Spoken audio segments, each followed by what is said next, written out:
Muchas gracias, señor presidente y miembros de la Corte.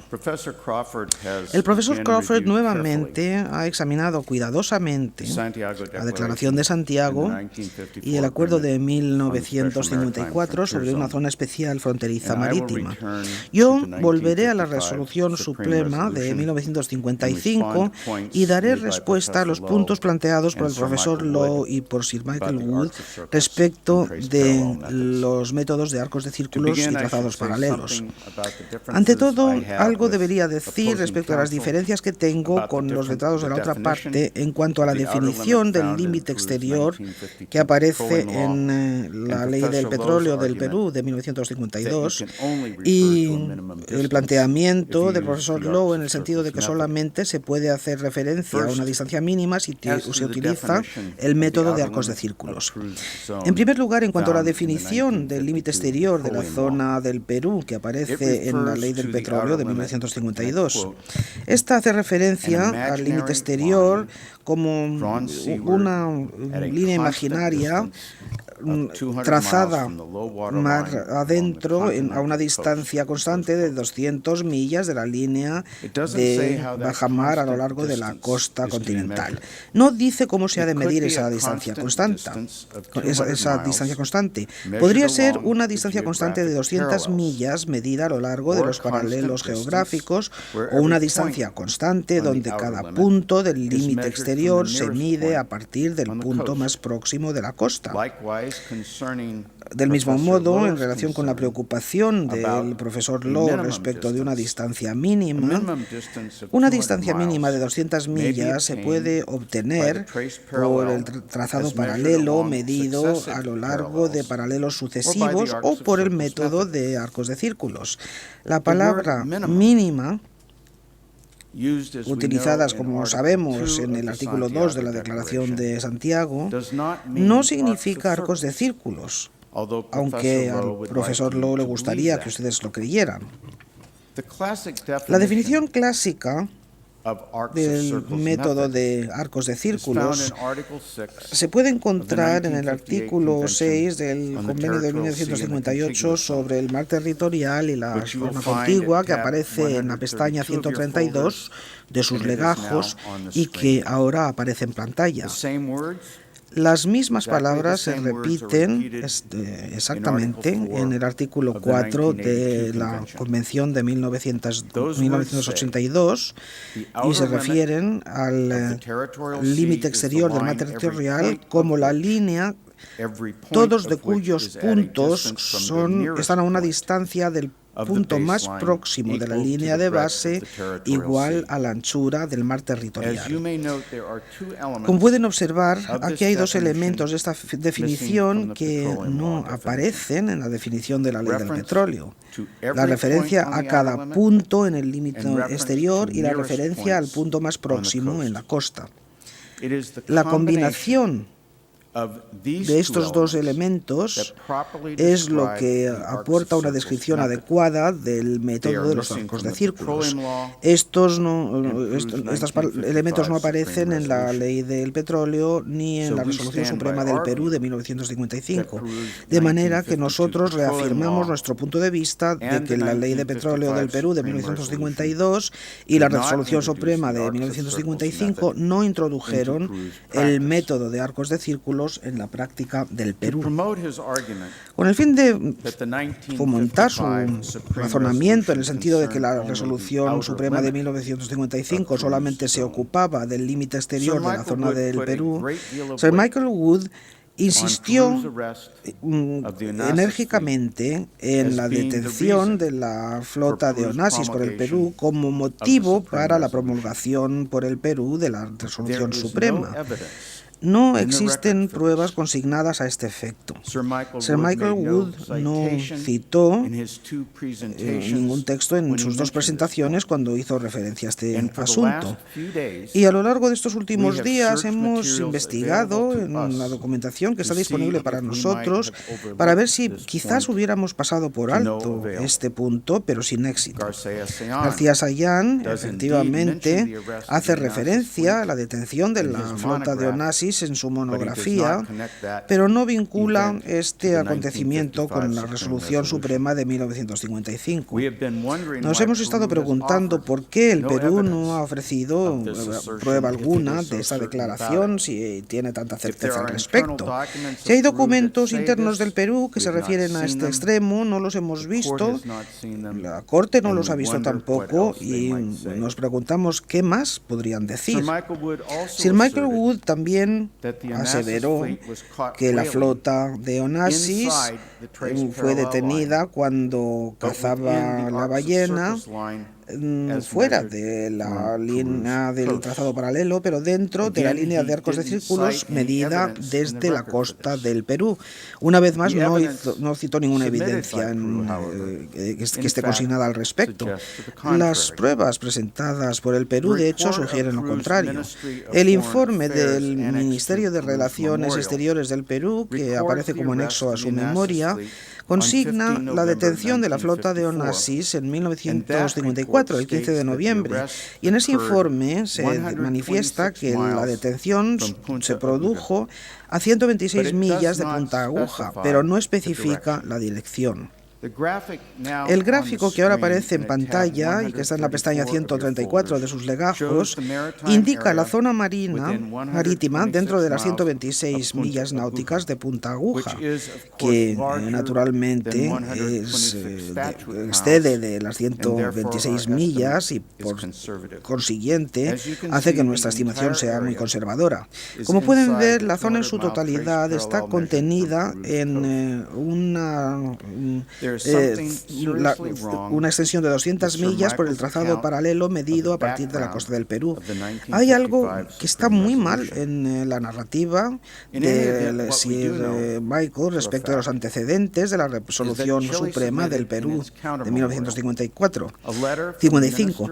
Sea como fuera, lo que sabemos es que Chile presentó en su contramemoria una carta del ministro de Defensa del Perú al canciller del Perú, fechada el 21 de noviembre, al ministro de Relaciones Exteriores, del Perú, fechada 21 de noviembre de 2000, con su anexo. Esta carta aparece en la pestaña 133 y la pueden ver en pantalla. No les voy a darle lectura, pero les invito a que lo hagan con cuidado. Claramente, el ministro de Defensa del Perú hace tan solo 12 años no entendía ni la ley del petróleo de 1972 ni la Resolución Suprema de 1955 de la forma que afirman los letrados del Perú en el día de hoy.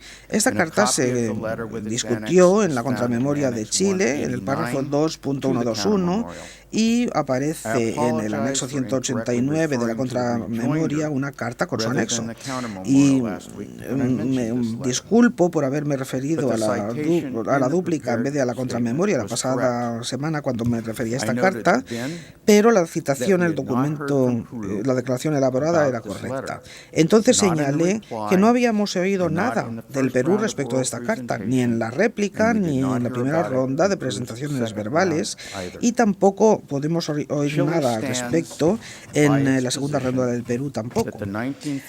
Chile afirma su postura en el sentido de que la Resolución Suprema de 1955 tenía el propósito de describir los límites de toda la zona del Perú y que servía para ese propósito.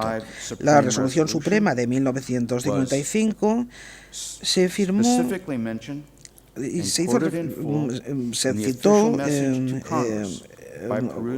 en extenso en el mensaje oficial al Congreso por el ministro de Relaciones Exteriores del Perú en el proceso parlamentario para la ratificación de los acuerdos del 52 y los acuerdos del 54. Y como sabemos, el acuerdo de 1954, el convenio sobre una zona especial fronteriza marítima, se ocupaba claramente de los límites laterales de la zona del Perú, haciendo referencia al paralelo que constituye la frontera marítima. Perú ha señalado que dije que la Corte no tiene que decidir respecto de cuándo el Perú empezó a utilizar el método de los arcos de círculos. Esta observación se correspondía a la naturaleza de los razonamientos del Perú. El Perú se centra tanto en la metodología de los arcos de círculos y la imagen de las zonas de 200 millas marinas que se solapan en pantalla, que todavía no ha comprendido que su argumentación va en su contra y apoya por completo la posición de Chile ante esta Corte. Con la venia de la Corte, desearía hacer una breve demostración para que se entienda mi punto de vista. Como se dijo la semana pasada, el resultado del hecho de que ambos estados utilicen el método de trazados paralelos y paralelos de latitud como las líneas de construcción geométrica vino a significar que las dos zonas se encontraban a lo largo del paralelo de latitud de la frontera terrestre. Y también dio otras consecuencias importantes. Este intercambio está en la página 137 de las actas literales correspondientes a los alegatos del martes pasado. El Perú no lo cuestionó. Sir Michael Wood hizo una referencia de pasada respecto de la importancia que esto reviste para Chile, pero no lo impugnó. Efectivamente, para nosotros es importante. El gráfico que ahora aparece en pantalla muestra la situación tal como hubiera estado en 1947 y al menos hasta 1952, cuando el Perú promulga su legislación sobre el petróleo. Si el Perú tiene razón y su ley del petróleo requirió que la zona del Perú se definiera por el método del arcos de círculos, con el límite exterior en la zona, cada uno de cuyos puntos está a una distancia de 200 millas marinas del punto más próximo de la línea de base, esta sería una definición adecuada de los arcos de círculos y no la fórmula que aparece en la ley del petróleo. La situación en ese caso hubiera sido la que aparece en el gráfico, puesto que Chile mantuvo el método del trazado paralelo, la zona que Chile reivindica no se hubiera desviado al norte del paralelo de latitud del término en la frontera terrestre. Pero los arcos de círculos de 200 millas marinas trazados desde la costa del Perú se solaparían con la zona de 200 millas de Chile y se crearía un solapamiento muy desafortunado.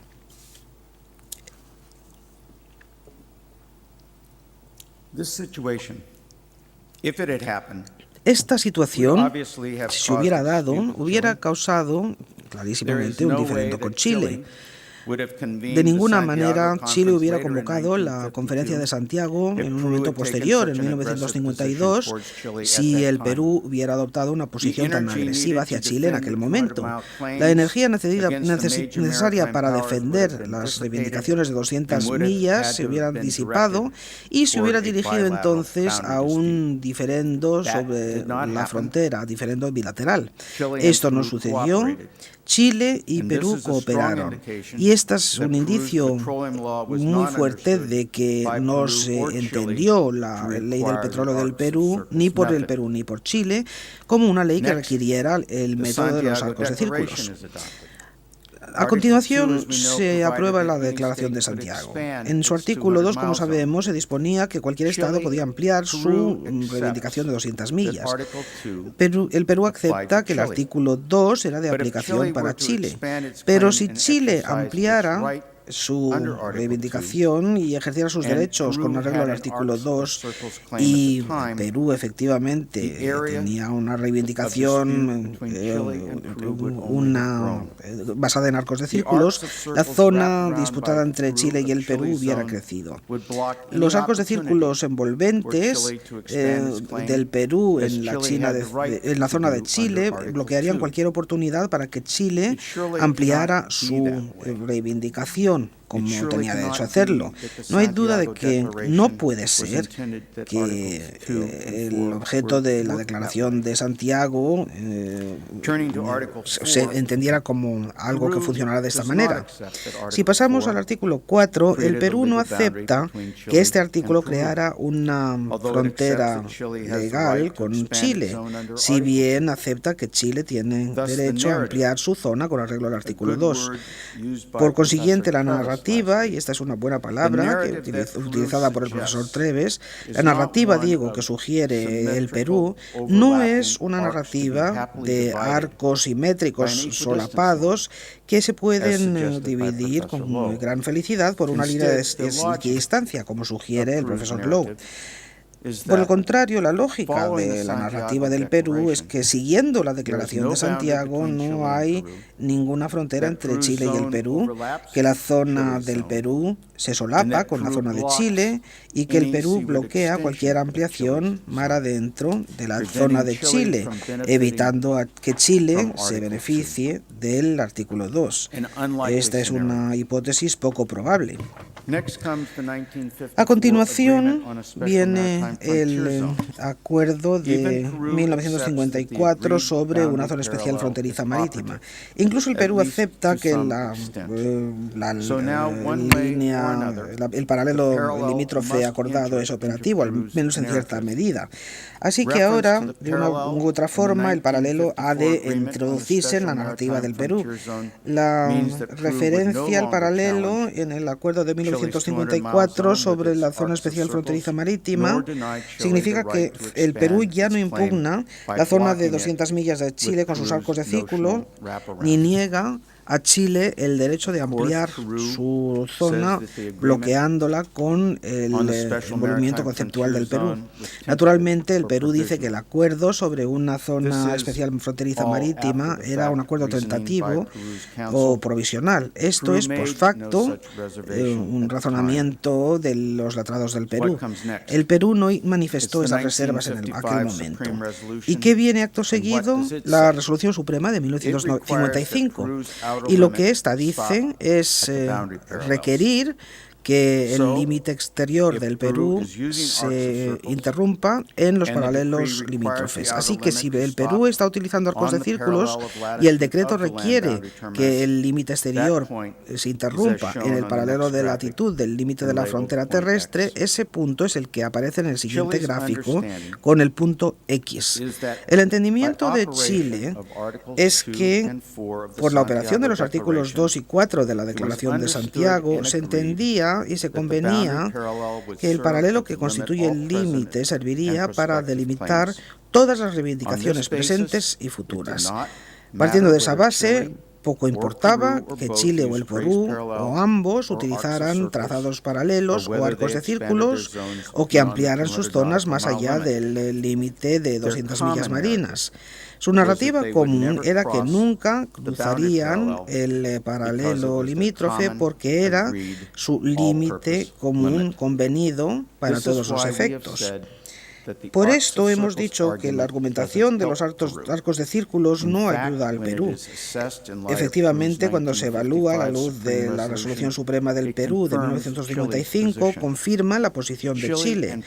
Chile y el Perú se consideraban como estados pacíficos. Como palabras del presidente Arechaga, y vuelvo a referirme a sus palabras, tenían una proyección directa y lineal de sus territorios terrestres y sus fronteras terrestres a los mares adyacentes. O quizás es como dijo el presidente Bustamante y Rivero en su opinión independiente de las causas del Mar del Norte, se trataba de obtener plataformas de forma rectangular.